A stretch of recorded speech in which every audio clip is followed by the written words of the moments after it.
आगामी गणेशोत्सव, नवरात्रोत्सव तसंच विधानसभा निवडणुकीच्या पार्श्वभूमीवर कायदा सुव्यवस्था अबाधित राहावी या उद्देशानं करवीर पोलीस ठाण्याच्या वतीनं रविवारी रात्री कळंबा इथल्या अंबाई हॉलमध्ये या बैठकीचं आयोजन करण्यात आलं होतं। या बैठकीला गणेशोत्सव, नवरात्रोत्सव मंडळाचे पदाधिकारी आणि कार्यकर्त्यांसह गणेशोत्सव काळात विद्युत यंत्रणा, वाहन, ध्वनी यंत्रणा यासारख्या सेवा पुरवणारे व्यावसायिक उपस्थित होते।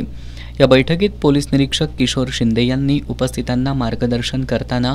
गणेशोत्सव आणि नवरात्रोत्सव हे सण धार्मिक आणि विधायक पद्धतीनं साजरे करावेत असं आवाहन केलं। त्यांनी गणेश मूर्तीचं आगमन आणि विसर्जनाबाबत योग्य नियोजन करावं, उत्सवांना हिडीस रूप आणू नये, उत्सवांच्या नावाखाली वायफळ खर्च करण्यापेक्षा सामाजिक कार्यासाठी मंडळांनी मदत करावी, साऊंड सिस्टीम आणि कर्कश आवाजातील डॉल्बीपेक्षा पारंपरिक वाद्यांचा वापर करावा अशा सूचना देत गणेशोत्सव काळात नियमांचं उल्लंघन करणाऱ्यांवर कडक कायदेशीर कारवाई करण्याचा इशारा दिला।